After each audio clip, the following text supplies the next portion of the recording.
নমস্কাৰ এই মুহূৰ্তত আহি পৰিছে সন্ধিয়াৰ কেইবাটাও গুৰুত্বপূৰ্ণ খবৰ। আজি হৈছে 8জন লাখ লাখ মহিলা গোটৰ একাউণ্ট সোমাব 10,000 কোটি টকা। ৰাতিপুৱা 10 বজাৰ লগে লগে চেক কৰক আপোনাৰ বেংক একাউণ্ট। লগতে লাখ লাখ অৰুণোদয় হিতাধিকাৰীৰ বাবে এটা ভাল খবৰ, কিয়নো অৰুণোদয়ৰ প্ৰতিজন হিতাধিকাৰীৰ একাউণ্টত চৰকাৰে প্ৰদান কৰিব 1250 টকাকৈ। কেৱল এয়াই নহয়, PM কিষাণৰ প্ৰতিজন হিতাধিকাৰীৰ একাউণ্টত কেন্দ্ৰীয় চৰকাৰে প্ৰদান কৰিব 2,000 কোটি টকা। PM কিষাণৰ 20 নম্বৰ কিস্তিক লৈ নতুন তাৰিখ ঘোষণা কৰিছে। লগতে লাখ লাখ চৰকাৰী কৰ নোপোৱা প্ৰত্যেকজন ব্যক্তিৰ বাবে এটা ভাল খবৰ। যদি আপুনি চৰকাৰী কৰৰ বাবে আবেদন কৰিছে তেনে ক্ষেত্ৰত চৰকাৰে নতুন তালিকা প্ৰকাশ কৰিছে। এতিয়াই চাওক তালিকাত আপোনাৰ নাম আছে নে নাই। তালিকাত নাম থাকিলে আপোনাৰ একাউণ্টত চৰকাৰে প্ৰদান কৰিব চৰকাৰী কৰৰ প্ৰথম কিস্তিৰ টকা। লগতে কেইবাটাও ৰাজনৈতিক খবৰৰ লগতে অৰাজনৈতিক খবৰ যুগুত কৰা হৈছে আজিৰ দিনটোত। গোটেই অসম তথা ভাৰতৰ বিভিন্ন প্ৰান্তৰ পৰা যুগুত হৈছে কেইবাটাও ডাঙৰ খবৰ। এনেবোৰ খবৰ দুটাও পাই থাকিবলৈ চেনেলটি ছাবস্ক্ৰাইব কৰি ভিডিঅ'টো এটা লাইক কৰিবলৈ নাপাহৰিব। আজিৰ আমাৰ প্ৰথমটো খবৰ গুৰুত্বপূৰ্ণ খবৰ হৈছে অসমবাসীৰ বাবে এটা ডাঙৰ খবৰ। গছপুলিৰ মহিলাসকল সাজু হওক, শীঘ্ৰে একাউণ্ট সোমাব 10,000 কোটি টকা। কাইলৈ প্ৰকাশ পাব চূড়ান্ত তালিকা। অসমৰ মুখ্যমন্ত্ৰী ডক্টৰ হিমন্ত বিশ্ব শৰ্মাই 10 বছৰ লগে লগে চৰকাৰে এখন নতুন তালিকা প্ৰকাশ কৰিব। তালিকাত নাম থাকিলে আপোনাৰ একাউণ্টত পোনপোনে সোমাই যাব 10,000 কোটি টকা। অসমৰ মুখ্যমন্ত্ৰী ডক্টৰ হিমন্ত বিশ্ব শৰ্মাই গোটৰ মহিলাক লৈ কেইবাটাও গুৰুত্বপূৰ্ণ সিদ্ধান্ত গ্ৰহণ কৰিছে।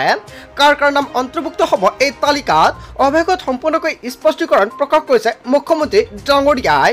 কোন জিলাৰ মহিলাই কেতিয়া পাব ধনৰাশি, আত্মগোটত 10,000 টকা লাভৰ তালিকা প্ৰকাশৰ তথ্য প্ৰকাশ হৈছে। তালিকাভুক্ত প্ৰতিগৰাকী মহিলাই লাভ কৰিব একাউণ্টত 10,000 কোটি টকা। বিধায়কৰ সৈতে আজি মুখ্যমন্ত্ৰী বৈঠকত মিলিত হৈছে। বৈঠকৰ পিছতে ঘোষণা কৰা হ'ব ধন প্ৰদানৰ দিন। সমষ্টিয়ে প্ৰতিগৰাকী মহিলাক দিয়া হ'ব এই ধনৰাশি।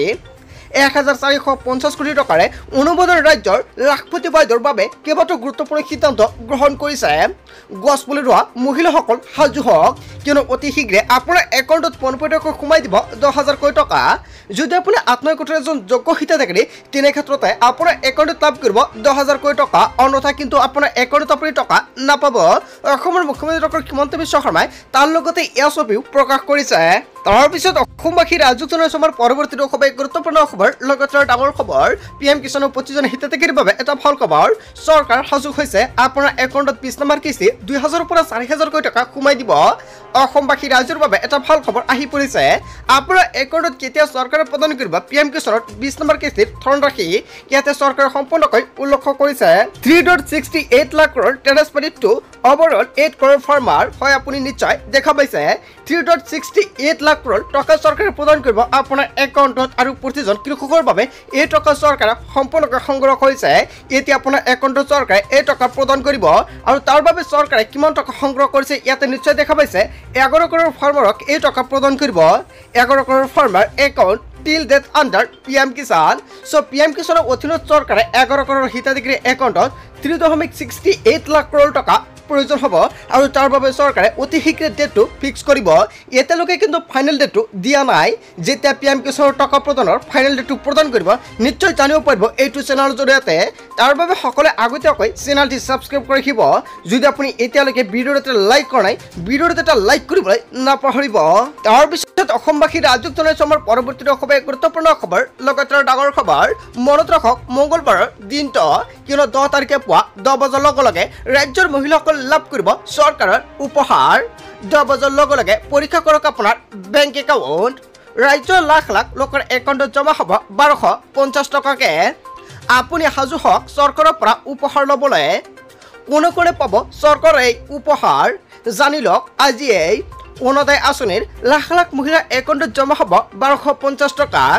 বৃদ্ধ পেঞ্চন আঁচনিৰ ধন লাভ কৰা হিতাধিকাৰীৰ একাউণ্টত জমা হ'ব এই ধনৰাশি। বিধৱা পেঞ্চন লাভ কৰা হিতাধিকাৰীৰ একাউণ্টত জমা হ'ব এই টকা। দিব্যাংগ আঁচনিৰ ধন লাভ কৰা হিতাধিকাৰীৰ একাউণ্টত একেদিনাই লাভ কৰিব এই ধনৰাশি। বেংক একাউণ্টৰ KYC যদি আপোনাৰ আপডেট কৰি থোৱা নাই, মহিলাসকলে অতি শীঘ্ৰে আপডেট কৰক, কিয়নো 9 তাৰিখৰ পূৰ্বে আপোনাক আপডেট কৰাৰ বাবে আহ্বান জনাইছে অসমৰ মুখ্যমন্ত্ৰী ডক্টৰ হিমন্ত বিশ্ব শৰ্মাৰ চৰকাৰে।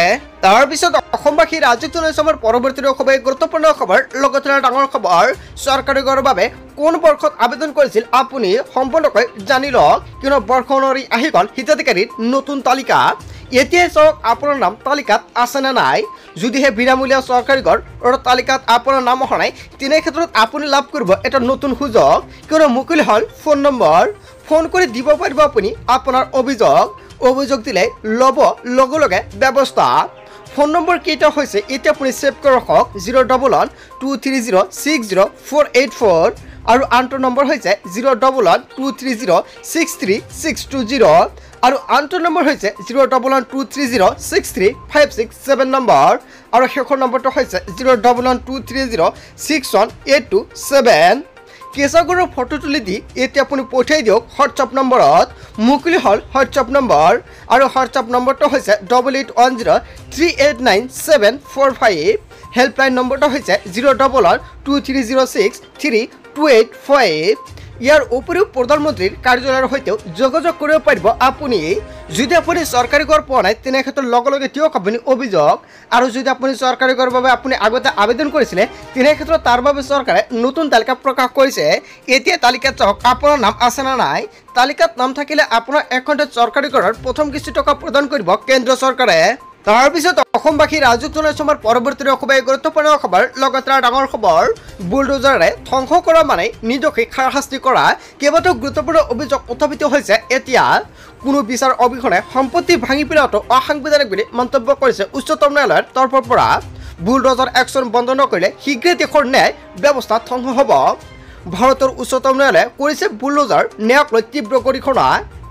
এগৰীয়া অপৰাধী পৰিয়াল থাকে আৰু অপৰাধীৰ দোষৰ শাস্তি পৰিয়ালক দিয়াটো একেবাৰে অনুচিত।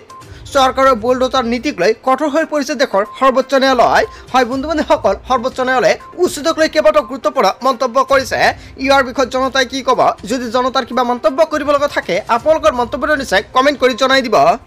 তাৰপিছত অসমবাসী ৰাজুক জনাইছো আমাৰ পৰৱৰ্তী খুবেই গুৰুত্বপূৰ্ণ খবৰ। লগতে ডাঙৰ খবৰ, আপোনাৰ হাতত মোবাইল ফোন আছে যদি ফটো তুলি এতিয়া আপুনি পঠিয়াই দিয়ক। লগে লগে মেৰামতি হ'ব আপোনাৰ গাঁৱৰ ৰাস্তাৰ কাম কাজ।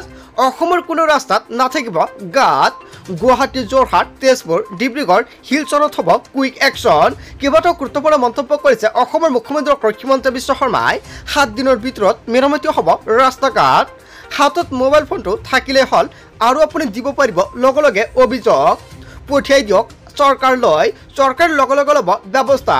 ৰাজ্যৰ গাঁৱে চহৰে নগৰে যিকোনো ঠাইত হওক লগে লগে চৰকাৰে ল'ব একশ্যন। গাঁত থাকিলে ৰাস্তাত দিয়ক আপুনি এতিয়াই অভিযোগ। মুখ্যমন্ত্ৰী ডক্টৰ হিমন্ত বিশ্ব শৰ্মাৰ প্ৰতিশ্ৰুতি। অসমৰ মুখ্যমন্ত্ৰী ডক্টৰ হিমন্ত বিশ্ব শৰ্মাই জনতাৰ বাবে কেইবাটাও গুৰুত্বপূৰ্ণ মন্তব্য কৰিছে। তাৰপিছত অসমবাসী ৰাজুক জনাইছো আমাৰ পৰৱৰ্তী খুবেই গুৰুত্বপূৰ্ণ খবৰ। লগতে ডাঙৰ খবৰ, মুছলমানে ইমান দিনে আনন্দৰে ঈদ উদযাপন কৰিছিল, কিন্তু এইবাৰ ঈদৰ দিনটোত প্ৰতিবাদ কৰিবলৈ বাধ্য হ'ল অসমৰ মুছলমানসকল। 1966 আৰু 1971 ভোটৰ তালিকাত নাম থকাৰ পিছতো টাৰ্গেট কৰা হৈছে মুছলমানক। সংখ্যালঘু মুছলমানসকলক বিদেশৰ পক্ষত নহয়, স্বদেশীৰ পক্ষতহে মাত মাতিছে ৰাজ্যৰ মুছলমানসকলে। স্বদেশীৰ স্বাৰ্থতহে আন্দোলন কৰি আছে মুছলমান ৰাইজে। বিদেশী বহিষ্কাৰ কৰাত আমাৰ কোনো আপত্তি নাই, কিন্তু স্বদেশী নাগৰিকক কিয় বিদেশী সজাব বিচাৰিছে? মুছলমানসকলক এতিয়া অতি হাৰাশাস্তিৰ সন্মুখীন হ'বলগীয়া হৈ আছে। মুছলমানক নিক্ষেপ কৰাৰ চেষ্টা কেতিয়াও সফল হ'বলৈ দিয়া নহ'ব। মুছলমানে ঈদত ইমান দিন নামাজ আদায় কৰি আহিছিল আৰু আনন্দৰে ঈদ উদযাপন কৰিছিল, কিন্তু এতিয়া ইয়াক লৈ কেইবাটাও গুৰুত্বপূৰ্ণ মন্তব্য কৰিছে আমচুৰ তৰফৰ পৰা। হয় বন্ধু বান্ধৱীসকল, আমচুৰ তৰফৰ পৰা যিকেইটা মন্তব্য কৰিছে জনতাই কি ক'ব? যদি জনতাৰ কিবা মন্তব্য কৰিব লগা থাকে আপোনালোকৰ মন্তব্যটো নিশ্চয় কমেণ্ট কৰি জনাই দিব। বন্ধু বান্ধৱীসকল, গোটেই অসম তথা ভাৰতৰ বিভিন্ন প্ৰান্তৰ পৰা যুগত হৈছে কেইবাটাও ডাঙৰ খবৰ। এনেবোৰ খবৰ নিত পাই থাকিবলৈ চেনেলটি ছাবস্ক্ৰাইব কৰি ভিডিঅ'ৰ যেটা লাইক কৰিবলৈ নাপাহৰিব। চ' থেংক ইউ ফৰ ৱাচিং ফুল ভিডিঅ'।